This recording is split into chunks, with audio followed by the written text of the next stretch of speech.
Okay, in today's video I'm going to show you a few things on programming. Now we're programming with an R30IB, which technically it should be the same for any type of Fanuc robot. So what I've got today is I've got my robot, and this is a 2-axis positioner that we're going to be programming on, but we won't use any of the axes, so it's going to be similar to just a flat table. So I'm at the very start of my home screen. So for anyone that's setting this up, we're going to walk through kind of the weld schedules, everything on that. So we're welding mild steel today, 045 wire. So what I'm going to do first things first, my robot is kind of in its home position. So before I start programming or doing anything, I'm going to hit this data tab here and hit the type button, and we're going to go down to position registers. Now bear with me because I might be a little shaky due to looking at this camera and everything. So what I'm going to do is I got my robot here, and right now see I'm in joint. So hit this coordination button here. We're going to go to world. X minus will move the robot backwards, and I'm just going to bump up the speed right here. Just take it back to a decent spot here, and I'm just going to record this as a position register. So it's just going to record all the axes of the robot. See the little R beside it, and if you want, you can hit enter on this, uppercase, and you can do the old school text here. And you can also pop up the keyboard. On these, they are touch screens, so you can do that. Okay, so home position, enter. So what I'm going to set up first, and generally in the R30IAs and below, you'll have this setting right here in the setup menu. It'll say weld process, but for the R30IBs, that's all done here in this data tab. So we have the procedure. As procedure 1, we've got our mode here. So when we hit that, that's 18. So you can look up, you can search on here if you want, but it's a lot easier to just go through the Lincoln stuff, the Lincoln manuals for the power waves, and they've got whatever weld process. So if you're using like STT, it's going to be a real high process number. This one doesn't have an STT module, but if you do, you can look those processes up and find those. So this is just a standard 045 steel. So if we like change this to 22, you'll see that we're still a pulse weld, but for this demonstration, we're going to use Rapid Arc 18. Okay, under this procedure 1, we've got schedules, and in the other ones, when you hit this type, you'll see weld schedules instead of weld procedure. So what it's doing is it's kind of storing these schedules with this weld process 1. So what I'm going to do is go to that. We'll go to this first schedule, hit the detail button on that.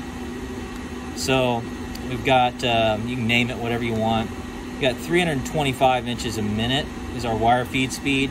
Our trim, if you watch any other videos, trim correlates to how far down you are in the puddle. So if we're like at a 0.9, we're gonna have a lot more spatter. And if you're at a 1.1, you're gonna be spraying a lot more. And you can utilize this travel speed in this as well, but you don't necessarily have to do that. So I can show you that on our program. So figure out what schedule, what kind of wire you're using or whatever. You'll go to that, and you can kind of see there's a little bit of feedback in here. So we've got 216 amps at 26 volts. And the volts are probably pretty high for this. So I'm just going to start this out at 1. And we're just going to do a straight line weld. And you'll get to see the difference between the trim. Okay? So anything that has to do with teach is right here in this. So notice our data tab is our edit tab, which is where we edit the programs at, and our select tab. Now select is where you create programs at. So we're going to hit that, and simply just hit the create button right here. And then I'm just going to give this one as the name is test 22, and just hit enter. That's going to bring you up to this. The subtype, we've got choices on that, but that's to change it to a macro or something like that. So when we're creating a program, we don't need that. You can do a program comment if you want, and the group mask, what that correlates to is one is the group that the robot's in, the 6-axis, and then the second group here that you see is for our 2-axis positioner. So in a general 6-axis robot setup, you're just going to have an asterisk there, just like that is. Right protect is on there. So once you get the program where you want it, if you don't want anyone to be able to edit it, you just turn that on. And you can also come back in and turn it off, so it's not anything like that. We've got a couple other ones that you don't need to worry about. I'm just going to hit end here. And notice populates test 22 in there. Okay, so my first point, you'll see point. This is just your point in space anywhere. You got your weld start, weld point, and weld end. These are going to be your main keys. And you can go and hit this previous or next button, and it takes you to instruction commands, which will be for, say, if we want to wait for a certain amount of seconds, we can do that as well. So we've got all of these on there, and we have videos that go into some of this stuff, and a lot of it you'll never use when programming. The jump LBL and stuff like that you might, and the ifs and stuff like that, but for the most part you're practically going to be using this just for welding. So a lot of times we don't see those used, not unless it's a fairly complex system. So I'm just going to back out of that by hitting previous, and then I'm going to hit previous, I'll hit next, and that takes me back to my very first screen here. So what I want to do is I'm going to start this robot up, and I'm going to move it over here. Okay, so generally when you do that, and if you hold the shift down, you won't get the fly out. So if I don't hold the shift down right now, I get a fly out, which fine is fine movements. That's point to point, and it's going to stop, almost pretty much stop at every point. Continuous, it's going to round those points off by whatever amount you put in there. So you get a lot better cycle time out of the continuous, but yeah, most of the time when we're doing it, we're just doing it fine. Not unless we want to pick up a lot of speed on our program. So for this demonstration, I'm just going to use a fine movement. So I'm going to hit that. Now notice when I see this, I got this at signal, and that just means it's at that point. So what I'm going to do, and I let go of the dead man so you don't have to have the dead man down when you do any of this. So I've got this in here, and notice when I scroll over here, I get a couple options. I can take this to a linear, which is just a straight line point, circular, and circular arc. We want this to be a joint movement, so it's just going to get there as fast as it can, and it may or may not take a straight line. So if you're moving around fixtures or something, you might want to use this linear movement, but for the most part, you're going to use joint movements. So I'm going to come over here. I'm at this choice button, and notice that PR that I set up, that's a position register. So when I set that up in my last one, let me go back to here, I'm going to just hit this enter. And you'll notice when I hit this 1 in here and press enter, it pops up as at home.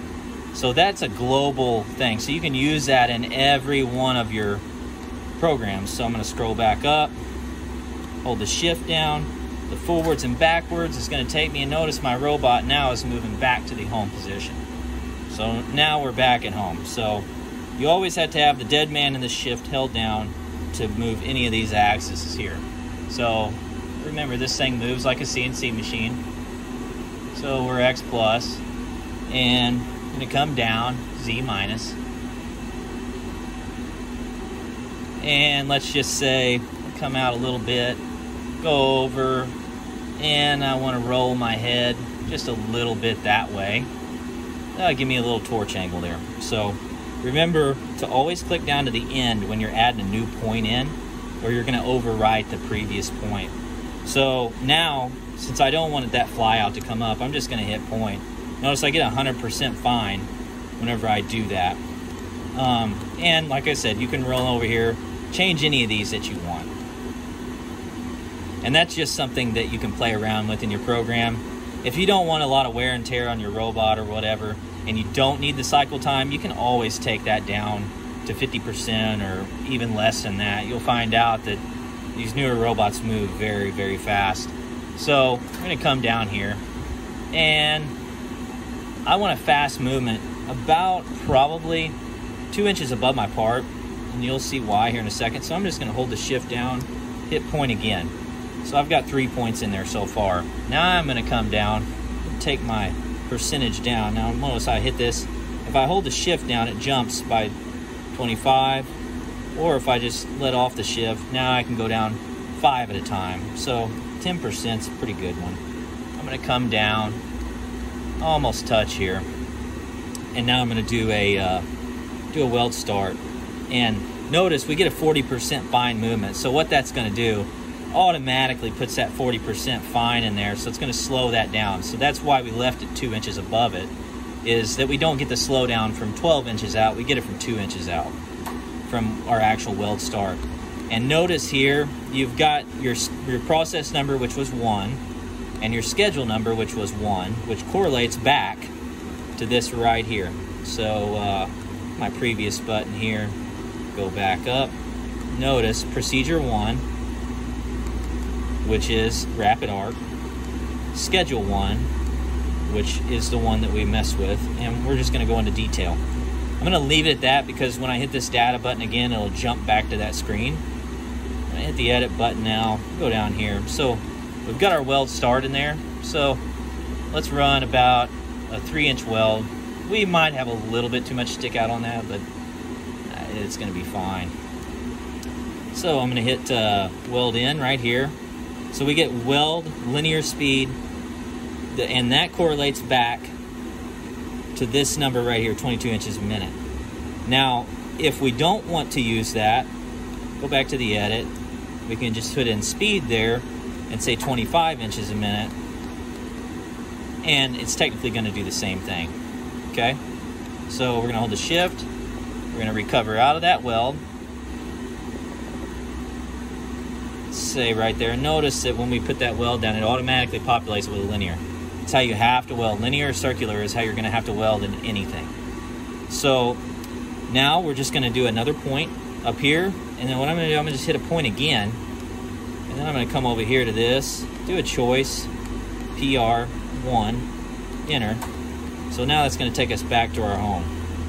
Now, notice when I hit that, weld enable, hold the shift down. Anything in blue, you have to hold the shift down. So we can jog our wire in and out. We can turn our welder on and off. So if we want to simulate this weld, we'll just do that. We'll bump it up to 100.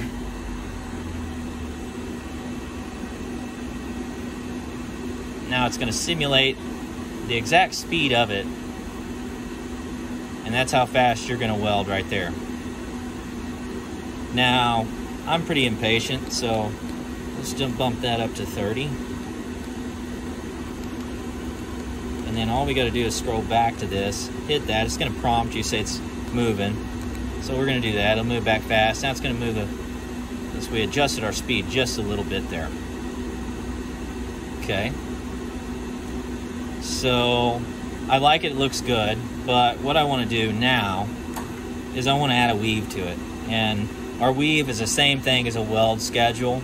So it falls under that same category. So you have several different weave schedules on here, just like your welds. So I'm going to go data. I'm going to go to type. And we're going to go all the way down here to this weave schedule. Now notice, we already did some on this. We've got our frequency and we got our amplitude. Now the frequency is how fast it weaves. The amplitude is how much it weaves. Okay, and then we've got right and left weld times. Usually those are populated at 0.1 of a second. You'll really never see that. You can turn it down to 0 if you want, or if you want to go heavy on one side and light on the other, you can stack this with a ½ second and 0.1. So our frequency, I'm going to just run into the detail tab on this, and it's going to have a lot of stuff in here that you can play around with, but just right out of the box, all you're going to have to worry about is your frequency. So I'm going to take it to a 3, and I'm going to do a 3 millimeter weave. Okay, now I'm going to go back to my edit. Now, I want to weave up here. So I want to start, after I start my weld, I want to weave before I do any movement. So I'm just going to go edit command, this insert button, and you can either put 1 or just hit enter, and it's going to insert a line there. Now, I'm going to hit the instruction tab, I'm going to run over here to the weave. I'm just going to go a weave sine 1, which is the one that we just set up, schedule 1. And then we're going to come down here, do the same thing. We're going to insert another line in here. And I'm just going to do an instruction weave and a weave end. So we're going to start the weave, and then after the weld stops, we're going to end the weave. So let's go back here. Notice everything is still off right now. So now you can see how that's going to weave. Now let me go to the data tab here. Turn my frequency down to 1, and now I'll show you the difference of what we get when we do a 1 versus a 3. So I'm going to hit my edit again, scroll back up, shift forward. No, I want to move, yes, and move back. Now you see how much that weave slowed down. So we know that's not probably going to be good for this, so let's go back to that data. You don't have to hit the detail to change any of this, so I'm just going to hit 3 in there again. Let's see if it changes it. No, it doesn't change it. Didn't know if it would do that or not, but when we go back to here, now we're going to change. That looks like a pretty decent weave. The frequency might be just a little bit, so I'm going to change that, the amplitude to 2 to get a tighter stack on that. So we're going to go back up, forward, yes. All right. So now I feel like we're ready to weld. So I'm going to go to the movement before, enter, yes. Now remember, if you want to do a step, so what this step button does, and notice how that changes up there when I hit that, that's just going to step one line at a time, and you'll have to push forward, which is good for some instances, but for other ones it's not. And anytime you want to stop, just let off the shift button. So when you're testing out welds, though, you do not want it in step. But step is sometimes good for programs that you don't know. So I'm going to enable my weld. What I'm going to do is I'm going to test the gas too. We've got a little gas button down here, and you can hear that gas. Make sure that our gas is on. We might have to have our camera guy here go turn it on for us real quick. So that's always a good thing, is to check your gas. Now he turned it on, so oh yeah, now we're getting a decent flow. And that's just a test. So you hit it once, turns it on, hit it again, turns it off. Simple enough, you hold the shift down. So let's see what this thing does when we weld it now.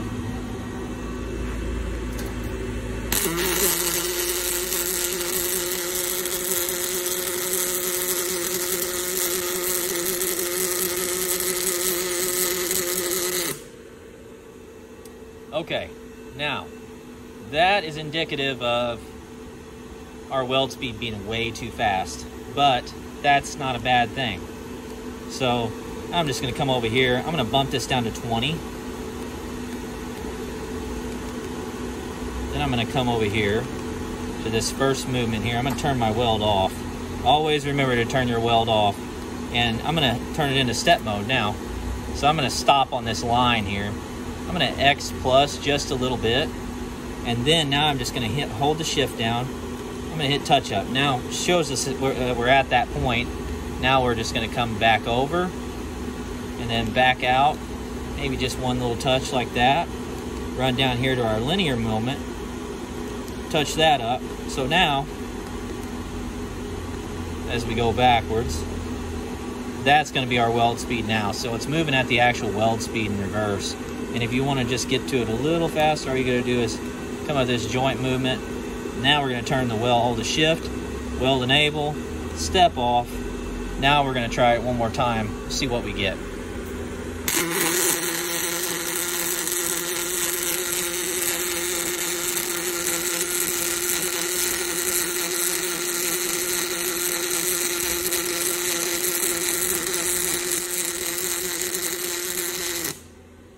All right, so that's a lot better looking weld there.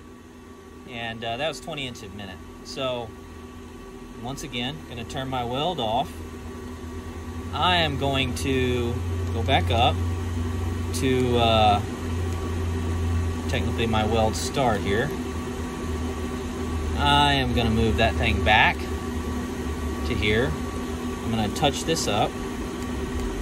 Then I'm going to come back this way. Do another weld here. So I'm going to just touch that point up there. As long as you put your entries and exits far enough above, it's not going to matter in situations like this. Let me go back to my data tab now. I'm going to type my weld procedure. I'm back to here. Now notice we've got a little bit of, you can hear a little bit of spatter. Now that is not bad for what we're doing, but I'm going to show you 1.1. And some material can hold this and some can't. Now keep in mind on that. Now notice we're 199, but we're 22.2 volts, which is pretty low. It's going to produce a lot of spatter. Usually you want to see it around the 24 mark. I'm going to go back to my edit. Come back up to my very first point. I am going to turn my weld on. Now you're going to see what we do since we changed that trim. I believe it was a 1, or I think it was 1, to 1.1, and notice the weld on this.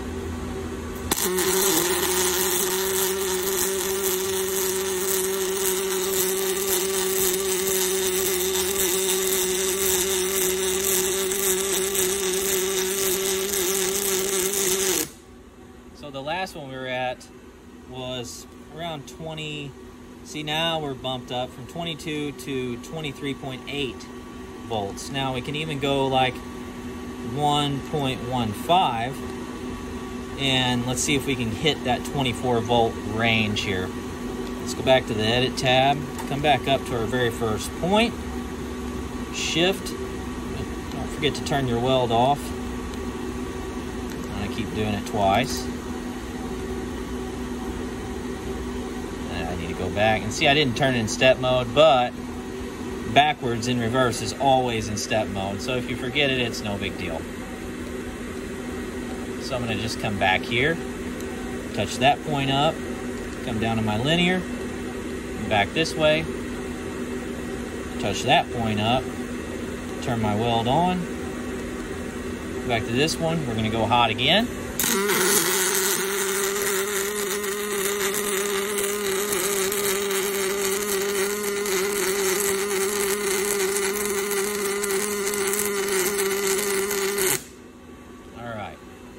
Now we're getting where our spatter is really coming close. We got a tad bit of undercut. We could slow the speed down just a little bit.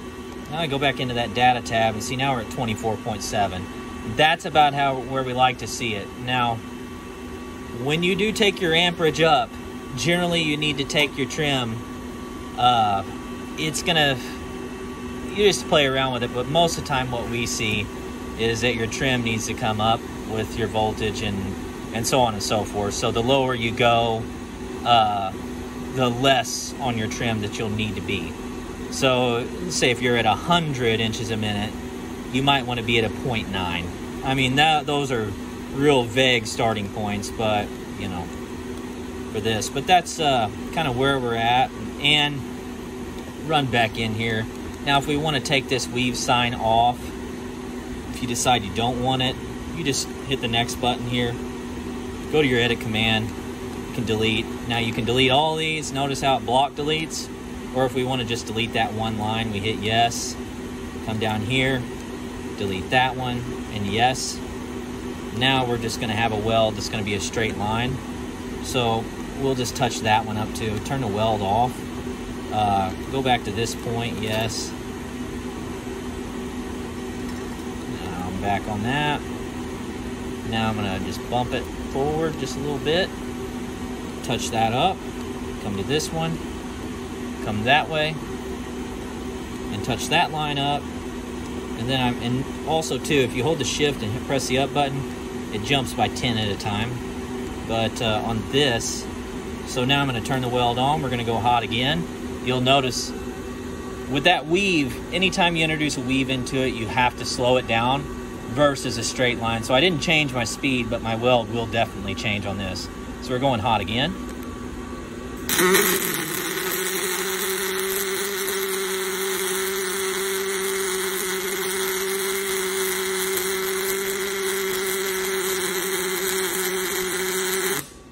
Now notice on that we had a little bit of spatter, like a lot of material coming into it. and that was just because we didn't speed it up. So we were accounting for the weave in the last one, and on this one we didn't. So we had a little bit more material build up on that. But that's a good starting video on just the basics on how to start a weld, create a program, and hopefully this will get you up and running.